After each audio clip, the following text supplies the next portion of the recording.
Hello, everyone, and welcome to our other talk within the Nine-Sided Circle, which we hold on the third Sunday of every month at 10:30 a.m. Pacific, currently daylight time.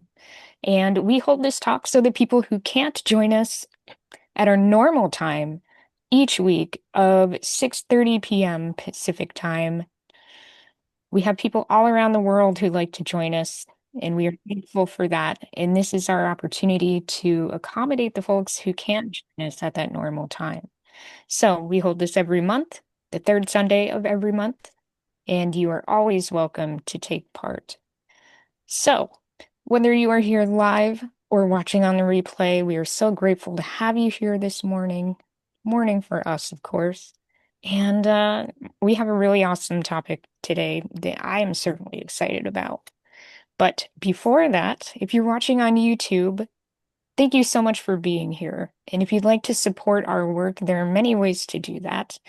Some of the obvious, of course, are to subscribe to our channel, leave comments, and like this video if you like what we have to offer. That means a lot to us, and it helps us continue to keep the ball rolling and keep people active in our community and seeing our work, which we feel is going to be much needed in this time of atomization and isolation and ego-driven antics among those in power right now. This is our way of sharing path, a different path forward that, God willing, will be more beneficial for all of us collectively if we're willing to do what it takes to make that happen. So, we work on the ego, we work on waking up, and if that's something that interests you as well, then we hope you'll find something of value here.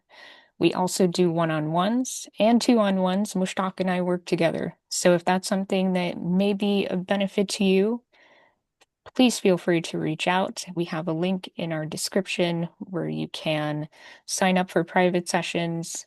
We are affordable. We do have to eat, but we want to make this as accessible as possible for you all. And you can also join our Facebook forum, which is our Nine-Sided Circle forum. That's where we do most of our, one-off communications. But in order to stay in touch, we also have our email list. So if social media is not your thing, please join that and or Facebook. All right, so Or you could just send us a bunch of homing pigeons and we will release them one at a time with a little note tied around their leg for you. we're working towards that. We're saving Yeah. up for the pigeons. Having said that, if you don't necessarily want to do a one-on-one, but you'd like to contribute, we do have donation links below. That helps us out a lot. You have no idea how much we appreciate when people want to support the work that we do through those means. It does wonders for keeping us going because this is our life's work. This is what we are committed to, and we're happy to do it. And thank you for your support. All right, without further ado, let's get to our awesome topic this morning. What is the title, Mushtaq? The title is Ibn Arabi and Gurdjieff, starting at the ends and meeting in the middle. I am always excited to talk about Ibn Arabi in particular, and I know many of you are interested in Gurdjieff, so hopefully we have something for everyone. I think this will be quite a meaningful and fruitful conversation. Where should we begin, Mushtaq? At the beginning. So we have these two guys, Ibn Arabi, known as al-Sheikh al-Akbar to some, which means the greatest teacher, and George Ivanovich Gurdjieff, founder. I don't think you can really call him the founder of the Fourth Way, but the person who brought the concept of the Fourth Way as a secular sort of thing to the West. Uh, and at first glance, they might seem like they're worlds apart, like uh, nothing can be reconciled. And yet, um, we can see that they are two poles of one field and that they are closer together than one might realize. And we might learn something from that, or we might at least be amused. So, Ibn Arabi, born somewhere around 1165 CE, he was an Andalusian Sufi mystic, a poet, philosopher. Uh, he added greatly to the philosophical and ontological basis of Sufism. And Yeah. George Gurdjieff, uh, born probably somewhere around 1866, accounts vary. He was Greek, Armenian, uh, teacher of this esoteric psychology and cosmology. Uh, and Arabi's thrust was the Insan al-Kāmil, which can be translated as the completed human being or the perfect human being. I think completed is a better word than perfect. Though Uh, you'll see that phrase, the perfect yeah, man, the perfect human, a lot. So we're just bringing it all in. yep. And that was central to his vision. And Gurdjieff, his point of view was that man was in a kind of waking trance, and that his job was to crystallize a real permanent self.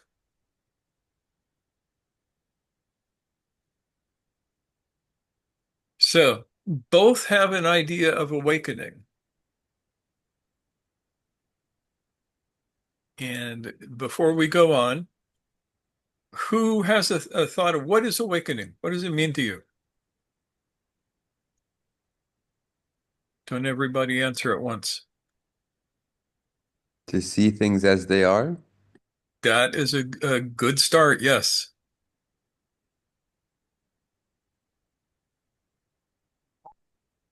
Being in my body, I can feel this like I don't know how to really put into words, like and I feel embodied. That works. And I didn't even see you sneak in. Welcome. Mhm. Hola.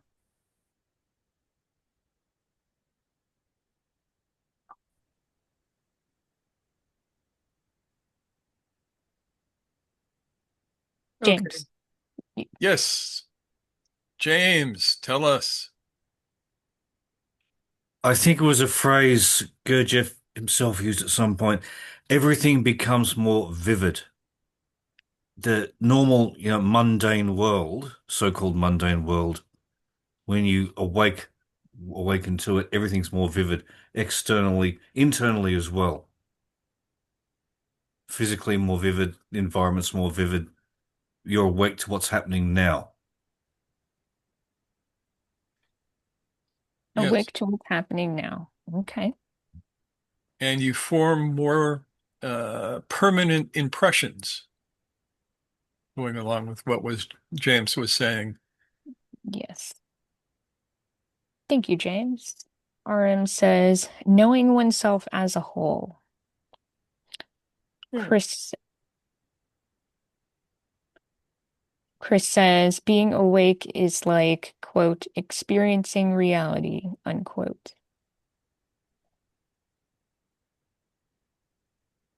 I like that one. Mike says, a light turned on within the dark room of my mind. That's actually quite apt. Lovely. Thank you, Hmm. everyone. And Jermaine, you have a thought. Yes, since I missed last week's talk, I'm reminded of the talk I did attend 2 weeks ago, and I'm wondering if anyone else tried the present moment experiment that you guys recommended in that talk, and how everyone's been doing with that. It's very difficult, I've found, and it's um, uh, I've, sort of considered that a first step of trying to wake up. So I'm just curious about that subject, if, what You're anyone's absolutely results right might that have been. it is the first step to wake up. So Mhm. that's a good question. Who's tried that? What did you find? Did anybody else try it? James? I found it really frustrating. I found it really hard. I didn't think it was going to be easy, but it often I find with the exercises here, I'll start them and I get kind of tense around them. And it takes me a while to relax into it because it's subtle and tricky. It doesn't, at least for me, it doesn't come easy. Yeah. Remember the axiom, above all else, have fun. The childish part of me gets too serious, if that makes any sense. That does make Mhm. sense. Yep. So, anybody else? I have two different things. Um they're kind of like half thoughts. Am I being my authentic self, and is this real? Because a lot of my mind will take me out of the present moment, and I catch myself going on in my mind. Reality. I'm just Yeah. back to reality. And yeah, different. And yeah, this is real. So, Thank you, Diva. And RM says, I tried it and I agree with James. I did get serious intellect part is not easy to handle at times. Yes. Okay. But what we see is that Ibn Arabi starts from God's reality and then from that descends into the human. Gurdjieff starts from the mechanical human and ascends towards reality, and they meet in the middle. And the middle is the fully realized human being. They have different names for it, but it's the same thing. Some of this for people who have any kind of background in this stuff may be a little shocking, but it's going to be fun. So let's look at Ibn Arabi's vision of this. Um, he talks about al-Wujūd al-Ḥaqq, which means uh,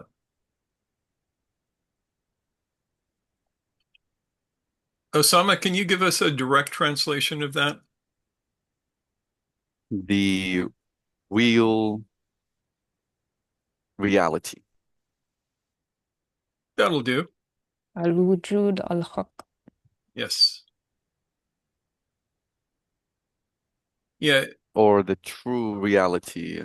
Yeah. Yeah. The al-Haq is an important phrase. It is one of the names of God, and it can be translated as the true and or the real. And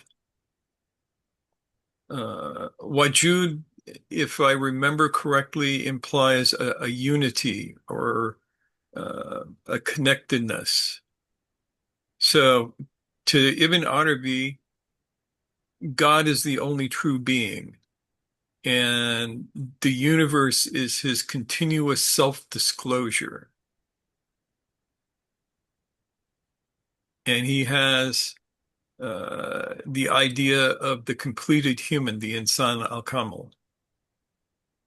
And what the completed human is a mirror of the divine attributes. And that becomes clearer as we go along. And the divine attributes are the bridge between the creator and the creation. So Ibn Arabi was concerned with fana and baqa. Fana means annihilation. Baqa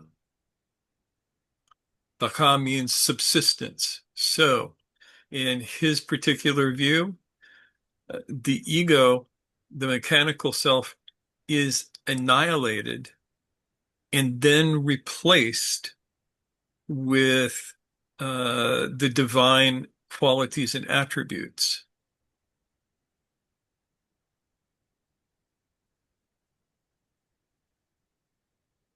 And one of my early teachers said to me, when you experience fana, you only experience it for a very short amount of time because your body cannot live without an ego. So God annihilates your ego, and then he replaces your ego with his ego. And his ego is the divine attributes. And then Arabi was big on the imaginal realm, khayal, which is a meeting point between spirit and matter.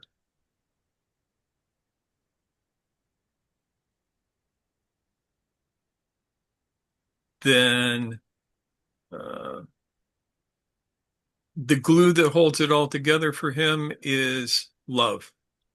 He thinks of that as the engine of creation and transformation. It goes right back to I was a hidden treasure and I loved to be known, so I created the world that I might be known.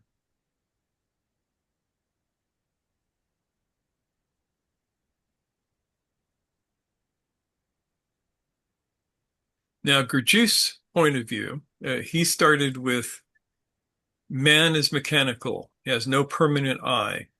He exists in a waking sleep.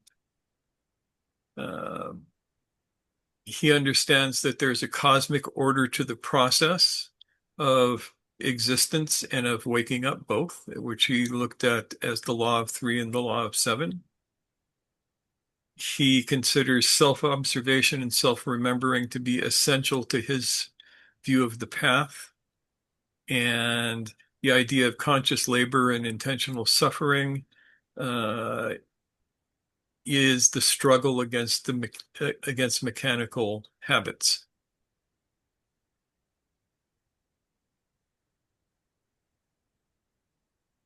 And one of Gurdjieff's favorite shocks that he gave his students was helping them discover that they never truly remember themselves.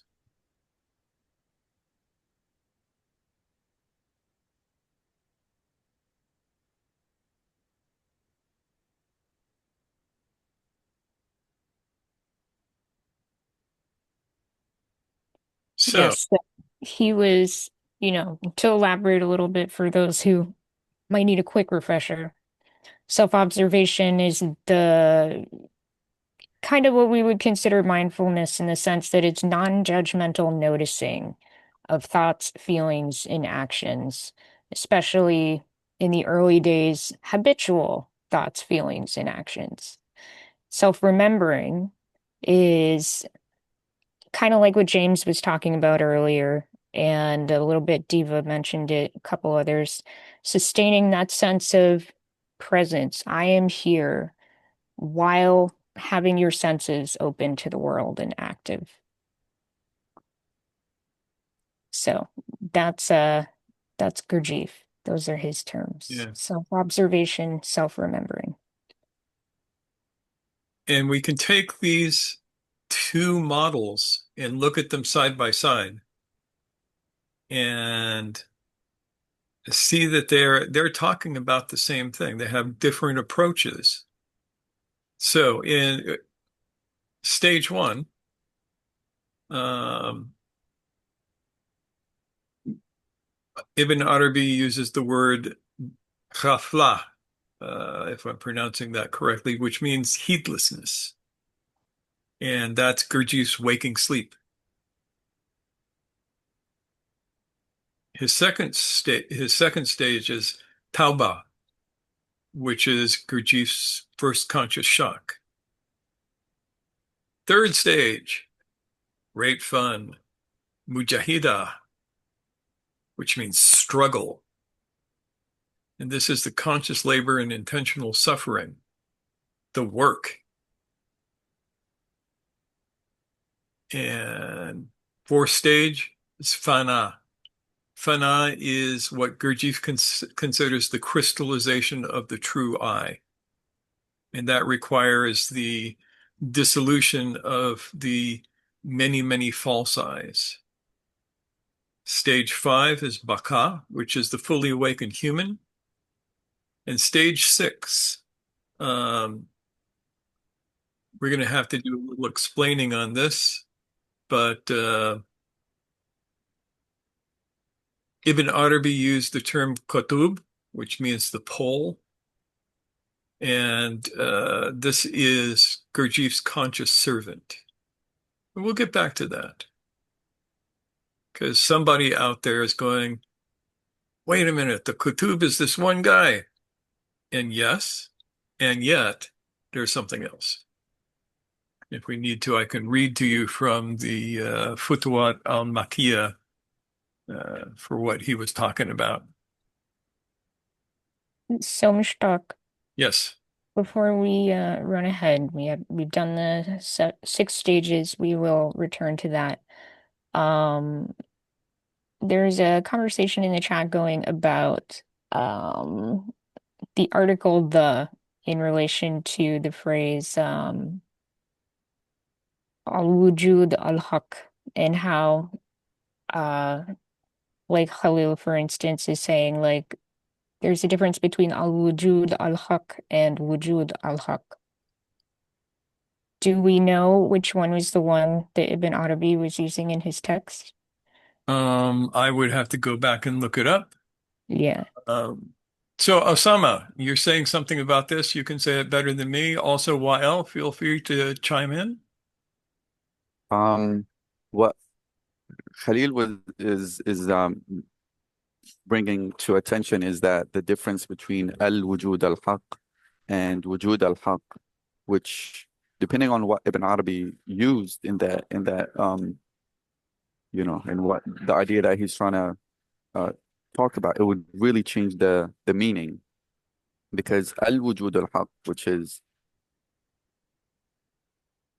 the emphasis is on al-Wujūd, which is like reality in its truest essence, the real presence, where Wujūd al-Ḥaqq, the truth, or the presence of the truth, as Khalil was mentioned in the comments. So it just changes the emphasis on where the center of the idea would be, whether it's the truth or the encompassing presence that may hold that truth. It's very hard to talk about, actually, but I hope I'm doing justice. Ibn Arabi's phrase is Wujūd al-Ḥaqq, not al-Wujūd al-Ḥaqq. Because al-Wujūd al-Ḥaqq really kind of doesn't make sense in Arabic, because you've got two nouns there, both with a definite article in front. So it's Wujūd al-Ḥaqq. That's the phrase grammatically in Arabic. I think YL can back me up here, and that's what Ibn Arabi said.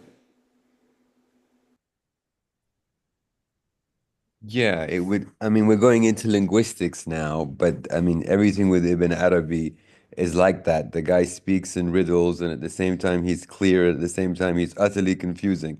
But it's I think a small giant detail, but I think good enough for us to understand that the direction is the divine reality, the existence of a truth that goes beyond all doubt, something that we can ground ourselves in, something that gives us the what I refer to as the real reality that we exist in. I know those are simplistic terms, but that's all I got, if that makes sense. Okay. Wujud Okay, al-Haq. I'm digging through Futuwat al-Makkiyah right now, and Ibn Arabi is using al-Wujūd al-Ḥaqq in that. Yeah, it's interesting because there are other authors later on who use the term. Because I've always heard wujud al-Haq. I've never heard al-Wujud al-Haq. But you're right, probably. Well, what I was saying was that Ibn Arabi is like doing this mystical play on words things. Because later authors who comment on Ibn Arabi always use the phrase wujud al-Haq, which actually makes more sense linguistically. But I get what Wael is saying. Yeah, and I think that that's just a little bit of a shorthand there, because in looking through this, I don't see uh,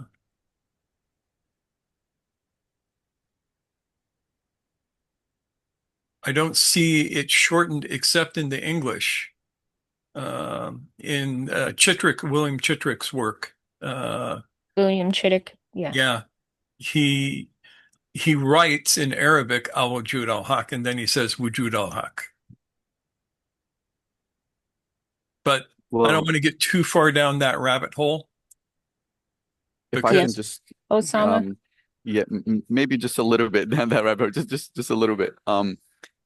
The the word wujud also there's a within the Sufi context, it's also used as um a sometimes as a verb, which doesn't make sense because they use it as tawajjud, which means even if you're not at the real presence or experiencing real truth, one can, it's almost like istishar. You can fake it until you make it. You can bring yourself into that presence, tawajjud. Um, so using the both words having the al in it can emphasize on the ultimate destination of the experiencing of that presence, meaning it's not the first step, it's not the second, it's the end of the ladder, if you will. yeah, Yeah, I just wanted to express that or point that out. Okay. Yeah, I mean, thank you to all of you for yeah. We like adding little rabbit quite a holes. layer of nuance to this. Yes. Yes. So, Halil offers the three syllable. The triliteral root. Yeah, I couldn't remember the word root. Yes, wajada. James says, all this linguistic stuff is wonderfully baffling to me. Please continue feeding my noble confusion. RM says, Tawajud means, does Tawajud mean focus, redirect focus?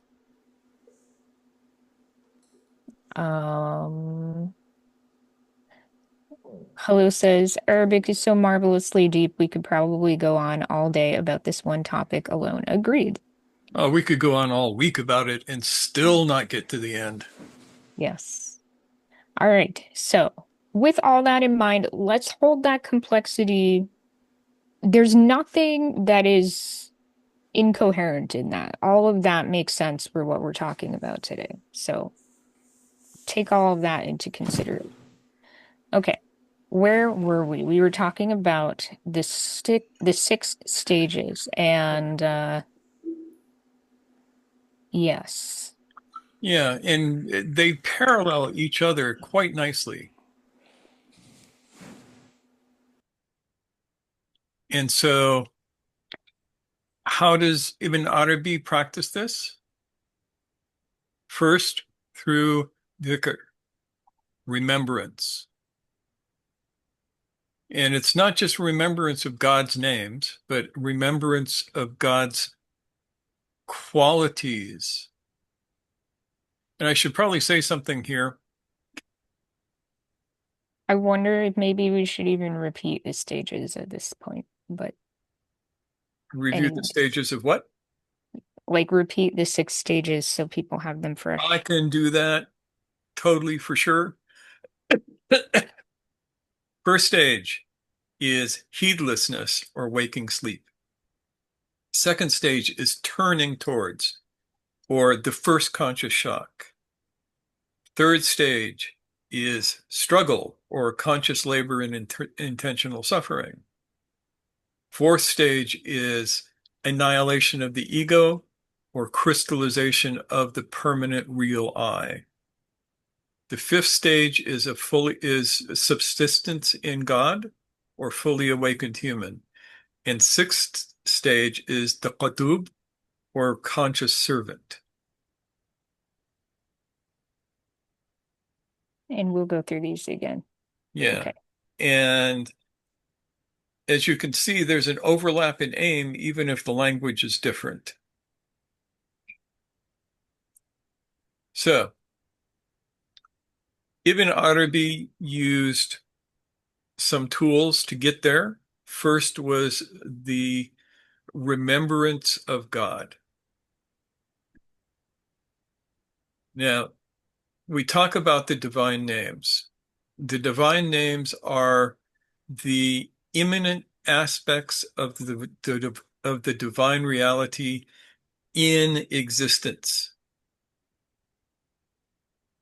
So they are the qualities of the divine reality. They are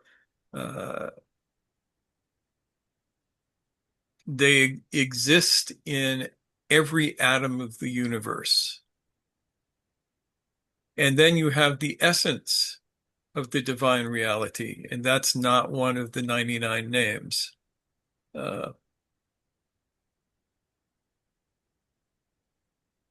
can think of it as the essence is pre-existence, the attributes are post-existence, or the transcendent and the immanent. Philosophers write whole books on this stuff, and They we sure don't do. need to go into that. So that is one of Arabi's big practices, is remembrance. Second is muraqabah, which is witnessing, meditation. We've talked about that a bunch. And then for Ibn Arabi, sohbet was also important. Think of that as spiritual companionship. That's what we have going on here. This is sohbet. We're all here, we're all together, and we're all bozos on this bus. We take the view that none of us has the whole answer. We cannot have the whole answer, but together we have a bigger part of the answer.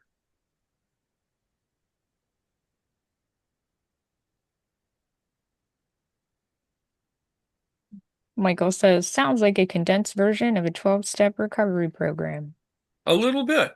I mean, there are some things going on there.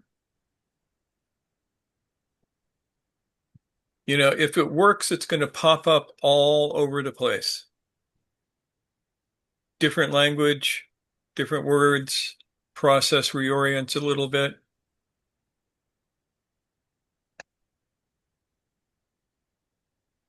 Now, Gurdjieff, on the other hand, he started with self-observation. And that's the continual seeing of your behavior without judgment, but witnessing what the machine does. Then you have self-remembering, which is sustained presence, which is equivalent to muraqabah. And he taught the use of divided attention, where the inner and outer awarenesses happen simultaneously.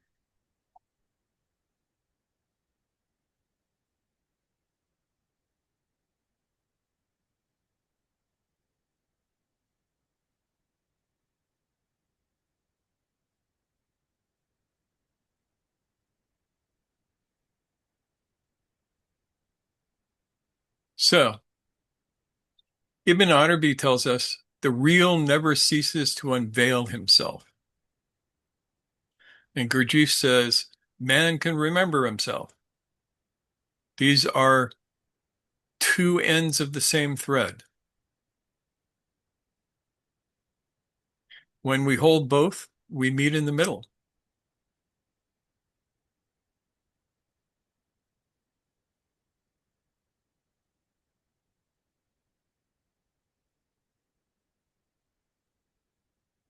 We have a couple questions. Good. I love questions. RM says, can we create an Enneagram from the stages? You can. What you would do is you would take these 6 stages and put them on the moving lines. And then you would ask yourself, what are the 3 shock points? The entering shock, which is also the exiting shock, the first conscious shock, and the second conscious shock. When you figure those out, you know what to do. I was actually going to make an Enneagram like that, but I didn't have the time and I don't want to tell you what the shocks are. All right. More Michael fun if you figure says them out yourself. it's something worth contemplating, giving a bit of time to. I know I'm going to be thinking about that as well. Okay. Michael says, I think he asks, is this in a sense like Kabbalah? Ibn Arabi starting from Keter and Gurdjieff starting from Malkut?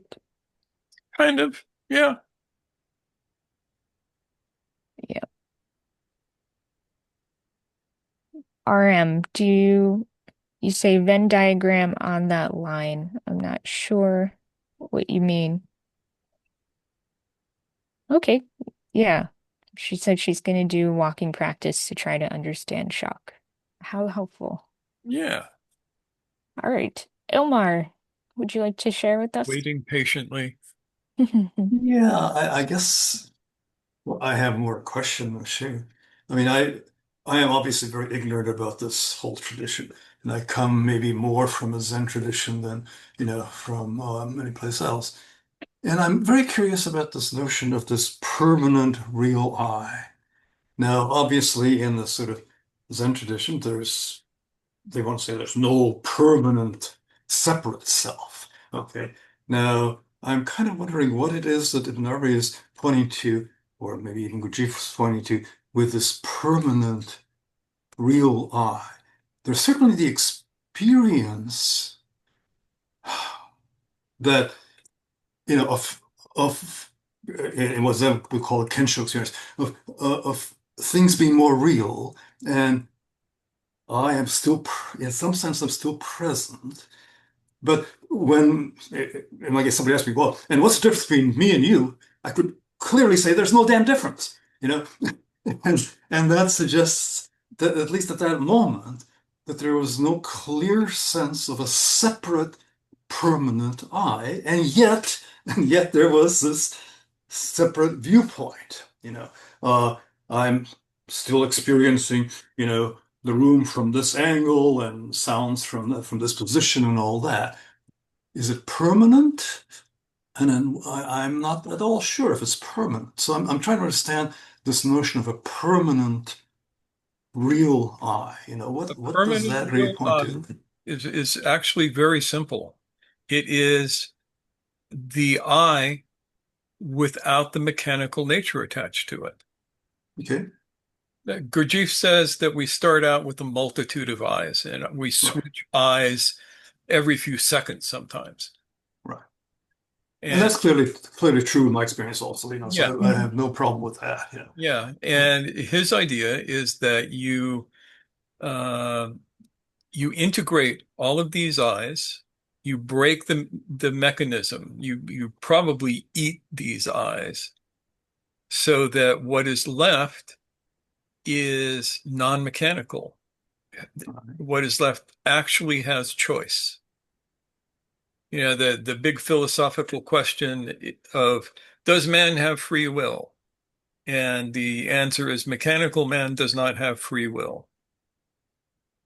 because mechanical man is just bouncing around from stimulus to response and stimulus to response. But the awake human being will have free will. Right.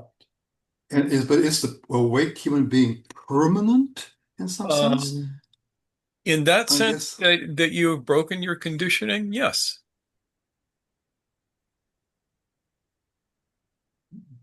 But does it suggest a continuing persistence as a separate, permanent You used self? to keep using that word separate, and Well, separate that's doesn't fit into it. okay. Well, that's the crux of the question. Yeah. Is this permanent real I something really different from the universe, from God or whatever, you know? And I suspect that Gurdjieff thought it was. Ibn Mhm. ʿArabi does not think it is. Okay. Okay. Yeah. But the permanent I is that which, when you take all of this stuff away, still persists. Right. Right. And it is not separate. It cannot be separate, because if it were separate, there would be two. Exactly. And according to Arabi's thought, only the real has meaningful existence. Right.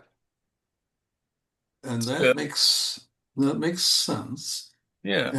And at least in my experience, yet one still has this unique viewpoint, you know. Yeah. It may not be separate, but it's a unique viewpoint. And what I'm struggling with, I guess, is the relationship really between this unique viewpoint of experiencing living in the world and the one, or whatever you want to call it, you know. Yeah. But I would bet you've had the experience of that unique viewpoint occasionally being able to shift to a different viewpoint. Oh yeah, oh yeah. Yeah. But it's still the same observer. It's still the same Right. seer. Right. And metaphysically, I want to say, well, and it's just the one perceiving through multiple viewpoints. But I'm not sure if that's true. You know, I mean, that's simply a guess at this point, you know. Yeah. It's a decent suspicion, Yeah, because if only God is real, then it has to be that. right. And the question, is it that way? You know, Yeah. I mean, I understand the logic of it, you know, Yeah, and my experience says yes, it is, but that's all you can do. This is not falsifiable. right, You cannot approach this through a scientific point of view. It can only be experiential and occasionally poetic. right. Mm. Yeah. Jermaine, I wonder if you might have something to add to this conversation. Sure, it's more of a question Oh, regarding okay. what Elmar was talking about. Um, Gurdjieff, or at least through Ouspensky, talks about degrees of freedom, um, depending upon your level of awareness. You know, and Ouspensky, of course, has a mechanized sort of view on it. You know, in my opinion, I think that what Ouspensky presents to us in his work is what Gurdjieff gave to him, sort of because that's the way he needed it. So I wonder, given his who he was. So I wonder if we can think about, and this might be a contradiction, but if we can think about um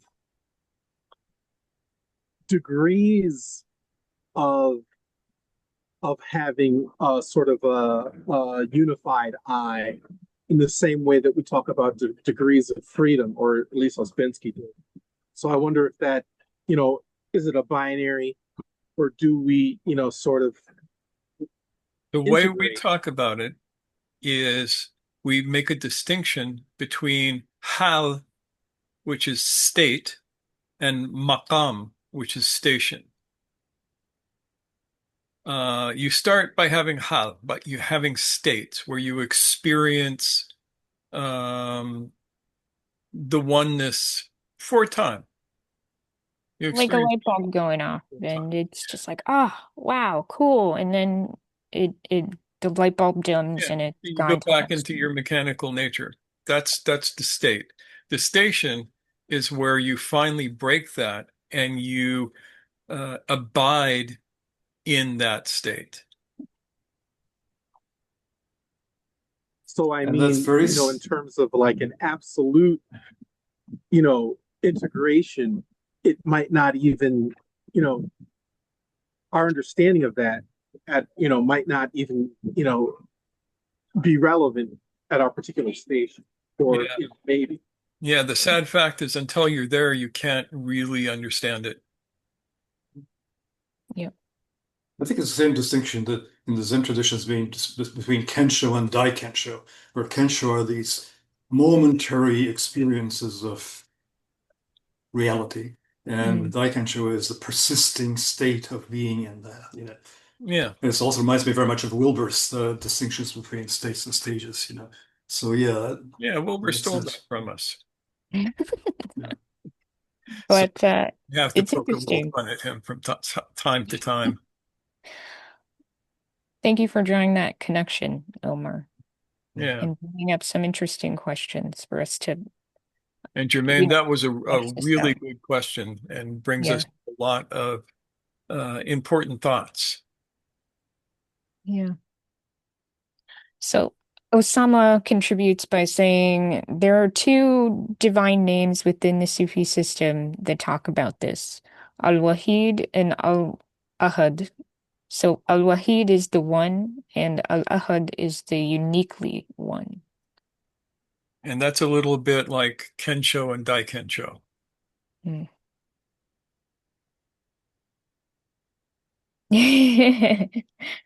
Except that the Aaron difference is says, that in Daikensho, it's only a permanent state. mm, That's the real sort of nit of it. yeah. But I mean, well, I've got a lot. I mean, it also raises a question about, in the Hindu tradition, the, uh, oh God, I'm blanking the name. Never mind. Uh, yeah, forget it. I'm blanking the name. I haven't had enough coffee yet. All Per good. perhaps, perhaps you mean Atman?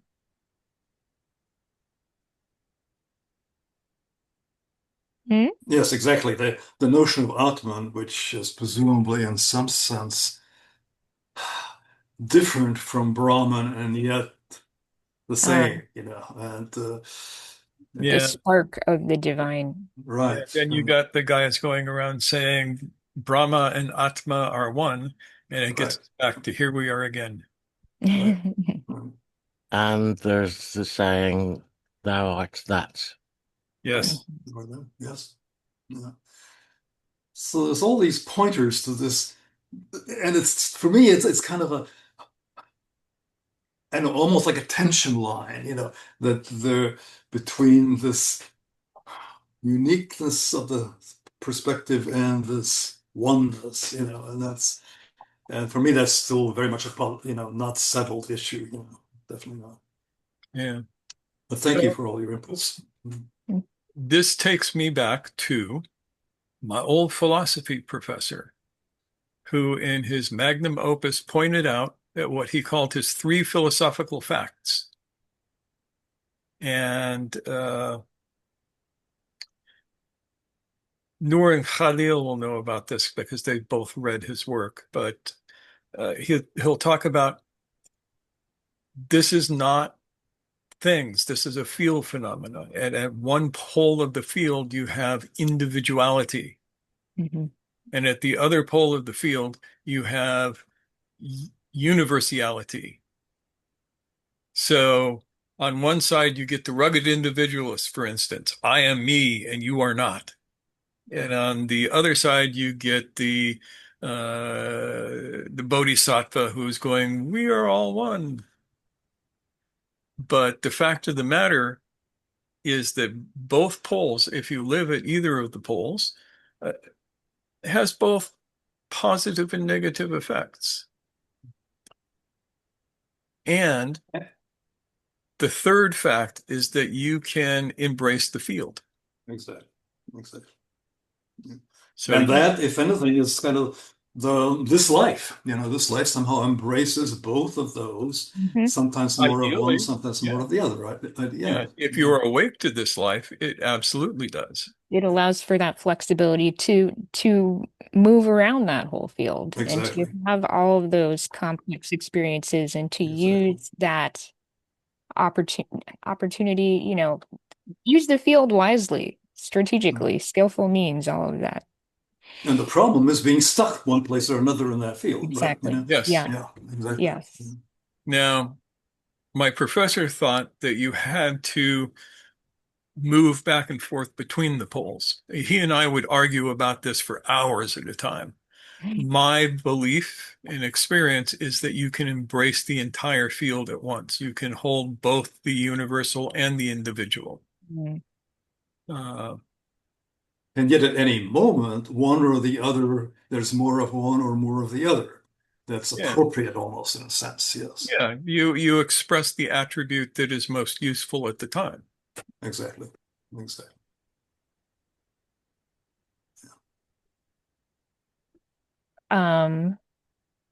Bringing back our point, I believe, Michael asks, are Ibn Arabi and Gurdjieff really pointing to the same thing, like the seed within the apple? I think so.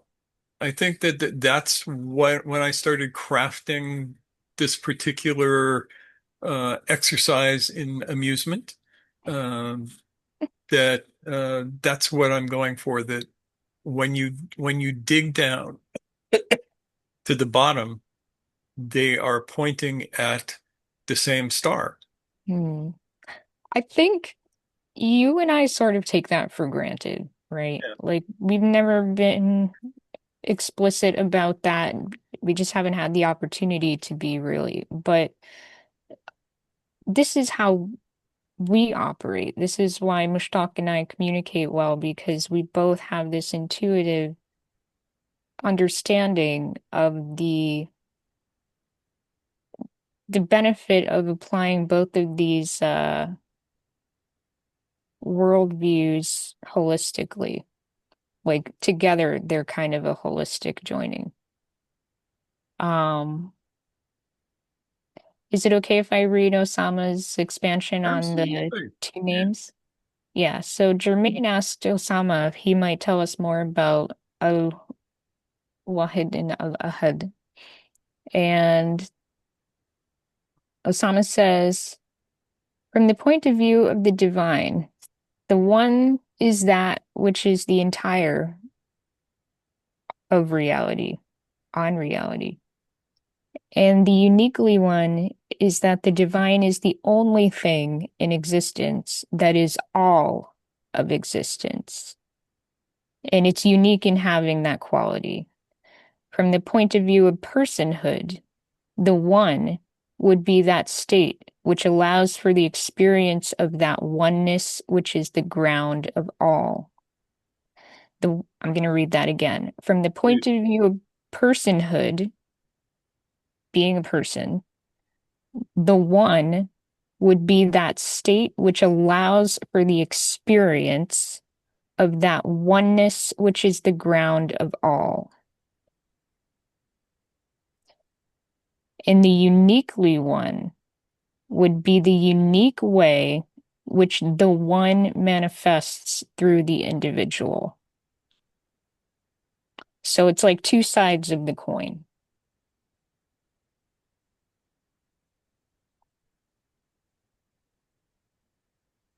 Yeah, what he said.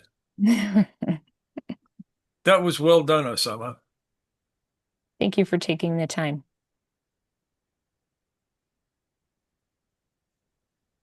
Okay. What else are we missing here? So we just previously discussed the three primary practices of these traditions. So for Ibn Arabi, dhikr and witnessing and sohbet. For Gurdjieff, self-observation, self-remembering, and divided attention here. This is what we have distilled down to. Good.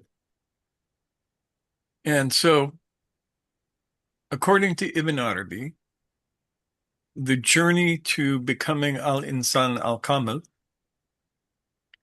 the complete human, is not linear. It's not a checklist.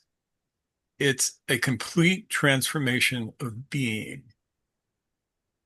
It unfolds as a movement from heedlessness to full divine manifestation. And he describes it in the language of unveiling, journeying, and self-disclosure. And he does this across all of his writings.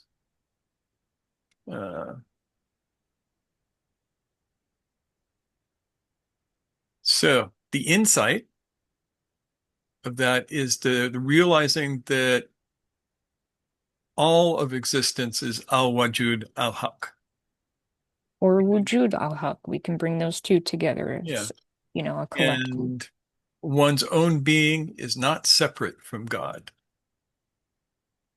And this is important because in a pure monotheism, if you say anything other than God exists, you are in a state of shirk. Separateness. Yeah. Creating idols.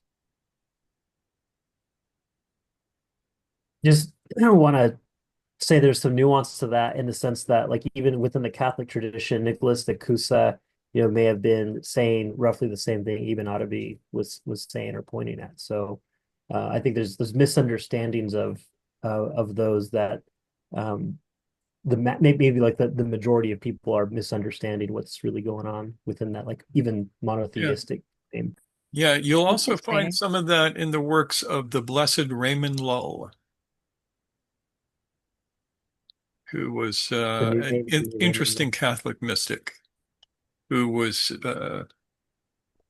had done some studying in Sufism. Thank you for that, Chris. That's I'm gonna check him out. All right, where were we? So we're looking at the insight. When you have that insight that the only real existence is the divine reality, and we are all just reflections of that, we make a shift from identifying with the ego, with the nafs, to sensing oneself as a locus for divine qualities.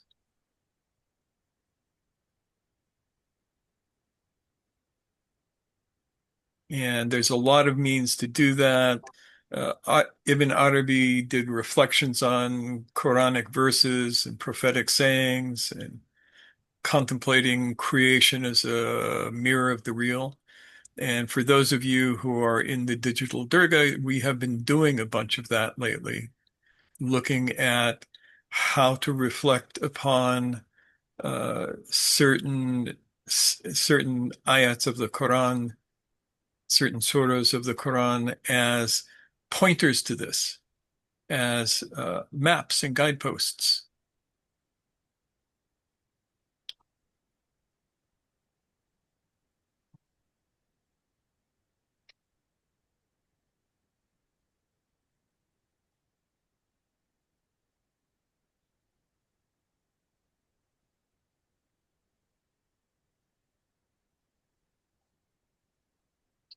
So, what do you need to actually make this work? You need an awakening of longing. The Arabic word that Ibn Arabi uses is shwaq.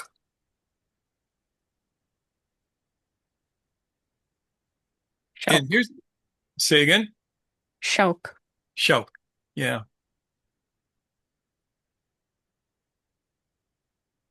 So, somebody was making a comment on one of our things about is it necessary to do the waking up thing? And the answer is no, it's not.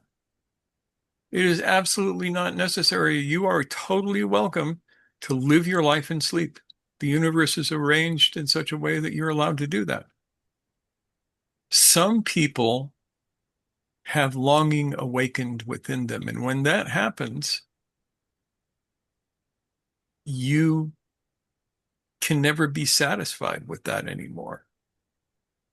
And in some ways, it's a curse. It's a total curse because you cannot be satisfied with sleep. And Ibn ʿArabi talks about a taste of the nearness of the real. And what that does is it awakens this intense love and yearning to return.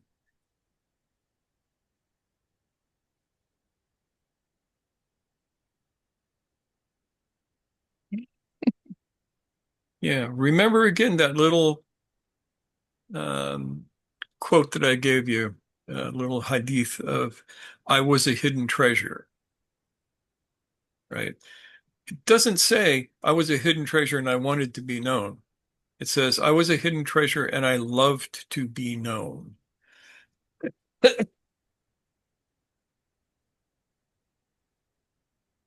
And that I hear that and I see that as the mirror of the human's movement towards self-disclosure, this longing that you can be afflicted with to actually know the real.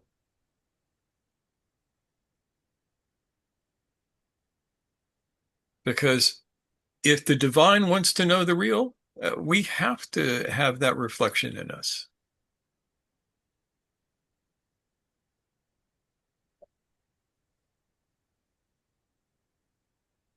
Yes.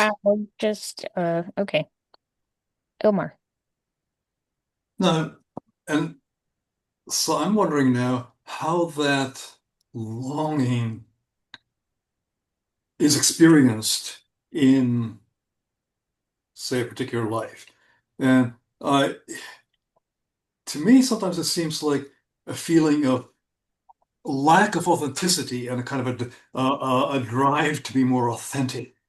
I imagine there's other ways that that same sort of Yeah, but longing could that's manifest a itself. valid way. Yeah. Yeah, Yeah. for some people, it's an irritation. Yeah. It's looking at the world and knowing that you're being bullshitted in some way and wanting to Yeah. know what the truth is. Yeah. And everybody who experiences this experiences something a little similar.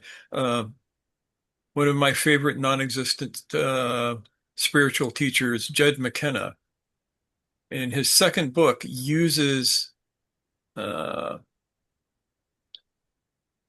Melville's Moby Dick as an example of this longing. He points out that the obsession that Ahab had for killing the whale is the same obsession that the person seeking enlightenment has for finding the truth. Because there's something driving this search for the path, That Yeah. search is for the the way. word. Drive. Yes. Yeah, drive is a good word. Yeah. Excellent. So, answering this question of how there are many ways to have the inner experience of this drive, of this longing. And RM says, is grief an emotion for that shauq, that yearning? Yes, I would say the grief of loss that you're trying to I don't know what word I would use here, but I think that when we think about grief in terms of like the pain of separation, for Yeah, example. I mean, that's how the Masnavi starts out. Hmm. It talks The about that. reed, It says, yeah, the song of the listen reed. to the sound of the flute. It cries the pain of separation. It says, ever since I've been cut away from my reed bed, my cries have set to weeping the men and women of the world. Mhm. So it's that kind of longing, that's kind of a sense of loss of connection. And there's a lot of different ways of finding that. I mean, Mhm. Rumi found it finally through the loss of Shams. That was what pushed him through the veil.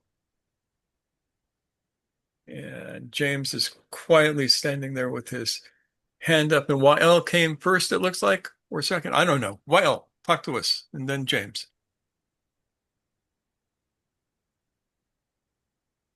You're muted. Wow. Sorry about that. I was just saying that when Ilmar was saying how does that expressed in real life? One of the things that came to mind is something I went through, which is you have everything that everybody is dreaming of. You have everything ticked, and yet you are absolutely, utterly disappointed with that and cannot accept that that is all there is. It's like this gaping Grand Canyon of a problem, and you need to find whatever fills it. And nothing that no palace, no money, no power, no title is going to fill that gap. And you're utterly surrounded by people that just cannot understand that. And you yearn for anything that takes you even even an inch uh, closer to filling that gap. Yeah. That's it. That's what I wanted to say. Thank Makes you. sense. It reminds me of a kid getting Christmas presents and saying, but that's not what I really want, all this nice stuff, but what I really want I didn't get. Yeah.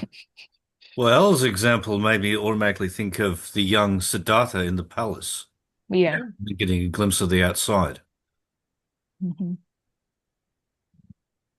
And it's horrific. That story is a little bit horrific. Like, how could you do that? How could you leave your family, your children, your everything? And there is something shitty about that. But that's the level of drive we're talking about. And whether we take that as metaphor or something that actually happened, we can think about it in terms of this, we're just compelled, we're driven, as Jermaine is saying in the chat, pulled, whether we like it or not. Yeah. You got to go for the white whale, no matter what. Now, what I wanted to say, and I hope I'm not misrepresenting the man here, it's something I came away with from one of Adyashanti's books, but he talked about the passion for truth, Mm, uh, and sort of I think someone had asked him a question, isn't this just another manifestation of the ego? And he was saying, well, actually, no, the passion for truth precedes the ego, and part of the process is subtracting the ego's obsessions from the passion for truth until the passion for truth, its own nature, is known. And I don't know if I'm saying this very well. That I know in my own case, it's a case of subtracting sort of self-important drama from the passion for truth, because the self-important drama just adds interference, static, contraction, whatever terms you want mhm, to use. Uh, so, however you arrive at it, the passion for truth originates beyond the ego. Uh, but the ego's circumstances often, I don't know, trigger it, give it its initial form, something like that. But as you mature, it becomes truth for its own sake, a real burning passion, truth for its own sake, but free of personal egotistical drama.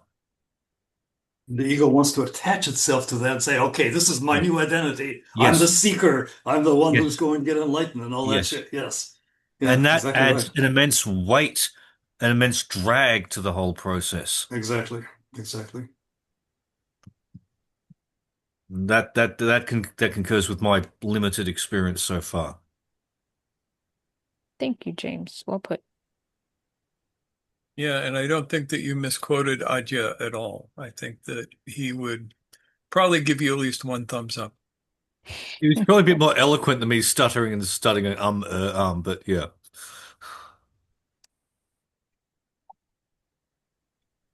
All right, where are we, Mushtaq? Where are we? We could go on for hours in this. I have not even gotten halfway through my notes, which is a little scary.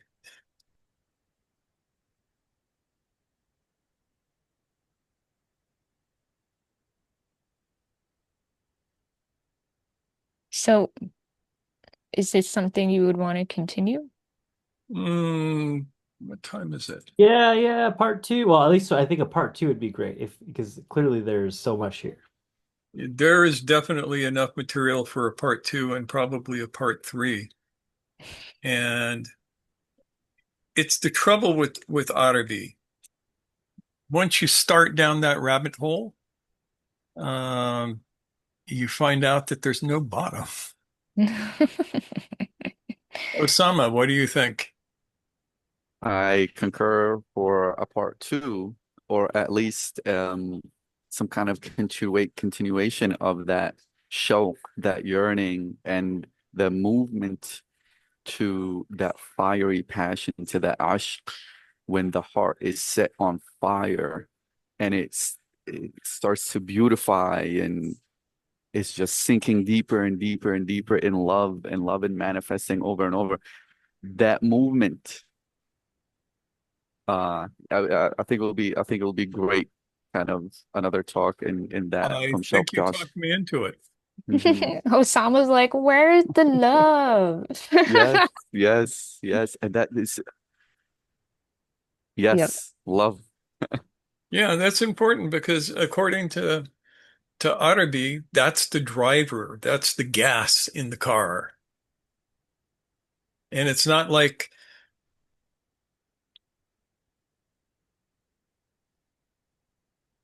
it's not the love of somebody for somebody else in the uh, the common sense. It's the love that Majnun had for Layla, the love that makes you completely insane until you see the beloved everywhere. So, yeah, so next Sunday for the Sunday talk, we will do part two of this. And because there's a lot here. I mean, There's a lot here, yeah. yeah, literally, I have not even gotten halfway through the notes that I've made. And there's a lot of good, yes, there's a lot more that I would love to see everyone be able to talk about just like we're doing now. Yeah, and as Ibn Arabi pointed out, the sohbet is a thing. Yeah. Together, we are smarter than we are when we are apart. Hmm. Yes.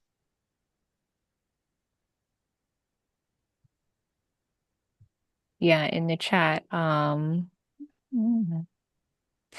says from Shawk to Ishq. Yep. Yes. And Michael says Tiferet. And Khalil says exactly. While Keter and Malkut meet in the divine wedding. Yeah, and there's even more. You know, we didn't even get to dig into the meeting point of with all of these insights and recognitions and stuff where Ibn Arabi and Gurdjieff meet. So, oh my gosh, I feel like this could be a whole course. Maybe it will be at some point. That would be exciting.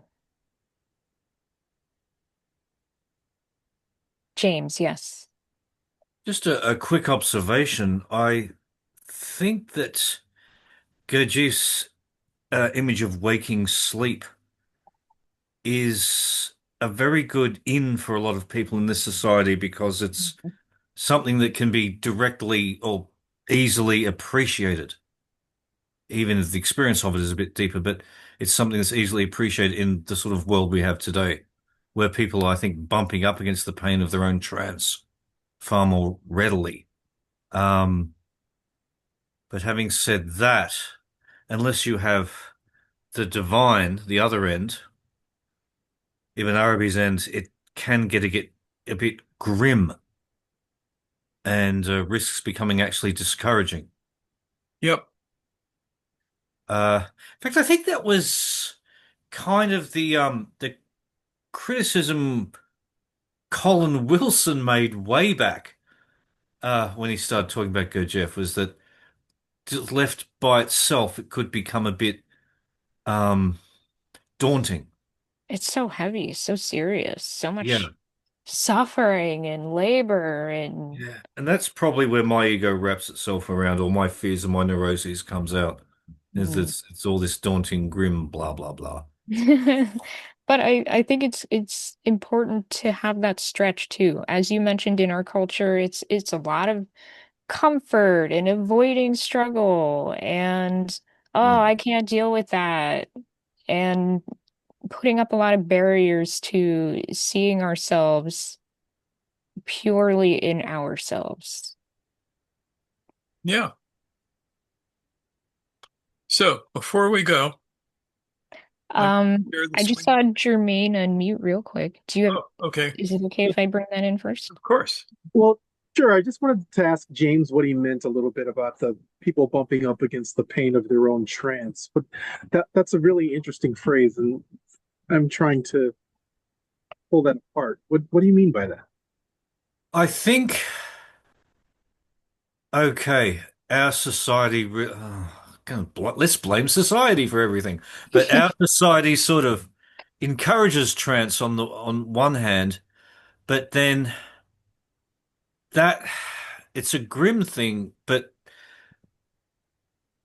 trance doesn't work when it's if you're lucky, you'll have a very comfortable, smooth life where your trance is never challenged, and circumstances will somehow set up and be. And but I think that's been a rare case for most of the history of the Earth, of the history of humanity, and we're living in a society where the limits of trance are getting exposed painfully. So we have the proliferation of pop psychology, and but yeah, I'm sorry, Jermaine, I'm waffling a bit, but I think we're living in a society where trance not working is becoming more obvious, and uh, atomization and isolation is becoming more painful. And I'll take an easy example: consumer society that's becoming unfeasible and unsustainable. That's becoming more obvious, or the opportunities to see that are becoming more obvious. Whether people really run with that's not, they'd probably just find some new way of narcotizing themselves. But yeah, Of course, the problem is when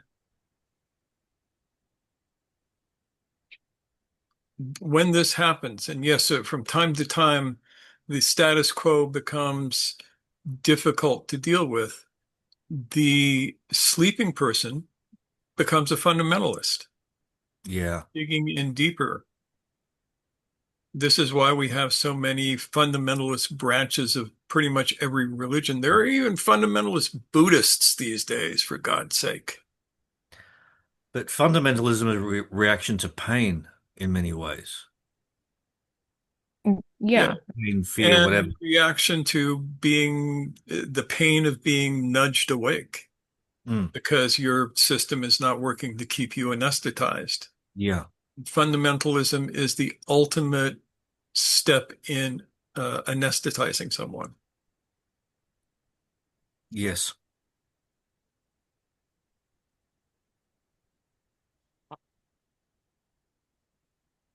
No, that's great. I just wanted to hear a little more. Yeah. Yes. I just wish I was a bit more eloquent and straightforward when I talk. That's all. No, Sometimes I it's Where's the ramble. fun in that? That's how I think. I talk while I'm thinking, and it kind Yeah, of pulls out. I know what you mean. yeah. So we're not Yes. going to get to the thing that I was going to do this time around, which is fine because it's where we will start next Sunday. Great. Yeah. It's nice to be prepared for next week, huh? Yeah. We got my notes done. Yeah. All right. Yes. I'll just finish off what's in the chat. Yeah. RM said, what I understood from James is more about remedial work. Yes, that's the working through the accumulated shit of life so that you can start working on things beyond that. And there's always going to be a bit of both. It's kind of a both and, but you got to start somewhere, right? And Michael says, society makes more money on drugs, alcohol, and movies than it does on mirrors. Yeah. Yeah. And Khalil Somebody should responds, make that a t-shirt. take it on, Michael. Uh, the age of discovery, this is Khalil, the age of discovery was little more than the discovery of addiction to tobacco, coffee, chocolate, cocaine, rum, and forcing innocent people to do your work for you. Can't really argue with that, right? Yeah. That is where sleep leads us. And RM says, understanding our own biases and patterns at individual levels, what is still important part. However, problem can be if we just stay there, then it becomes a new addiction. Absolutely. If you get stuck ruminating on your own stuff, that's just another trap. That, as RM points out, is where we need company and perhaps a teacher who can give us a reality check. A mentor, someone who is a bit further down the road, perhaps, who can offer insights on where they've been, how they've gotten where they're at so far, and where they continue to hope to go so that you can encourage each other forward.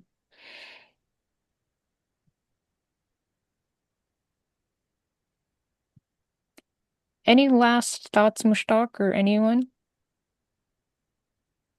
This turns out to be a very big subject. Yeah,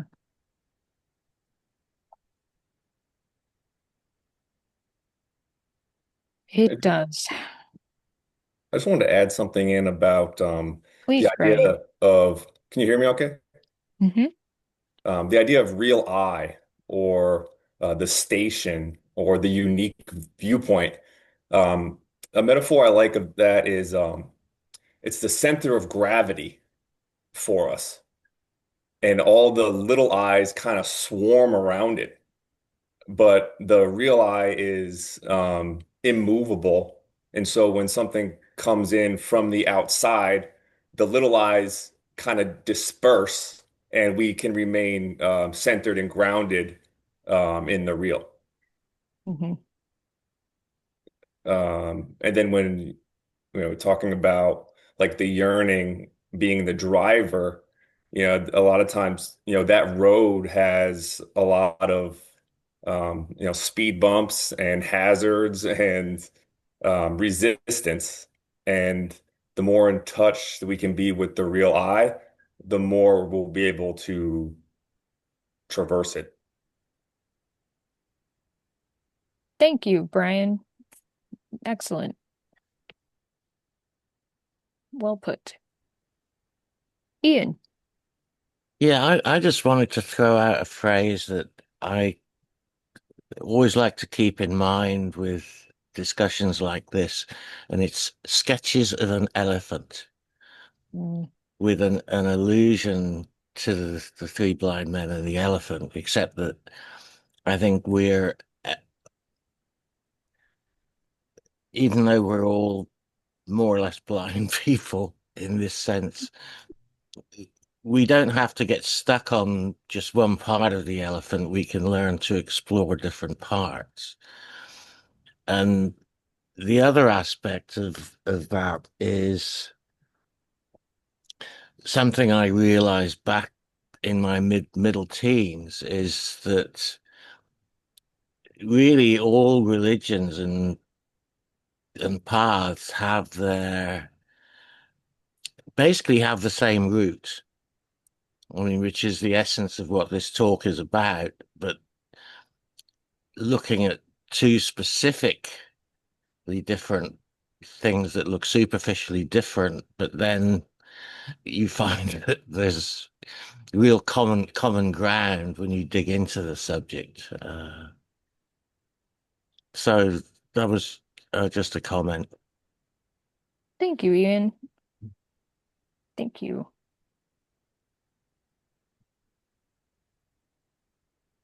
Halil. Yeah, just bouncing off what Brian said. I really like what Brian said. It reminds me that that movie, 1933, The Invisible Man, H.G. Wells, where you couldn't see the invisible man unless he had a hat on or was walking around with a cane or put a coat on. So the real eye, or the permanent eye, to bring in what we were talking about before, what Ilmar was speaking about, the real I is not a thing at all. It's simply a capacity to take upon an identity.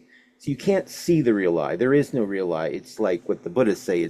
It's anatta. It's anatman. It doesn't exist, but it's a kind of potentiality by which identities and attributes and features can be attached. And so what happens is when we get attached to those features or identities that this capacity takes on, we think that's what it is. So when the invisible man puts on a coat, we think the coat is the invisible man because we can't see the invisible man because the invisible man is not real. So I like that. It's kind of there's an irony there, right? That none of the features or attributes of a person can be seen or known without the person, but the person, that core identity, is not really real. It's just a capacity. Yeah. I like that as a metaphor, the imagery of the invisible man and all of the garb that we put on to make ourselves visible, right? Yeah. Thank you for that. Anyone we have not heard from who might like to chime in before we close out?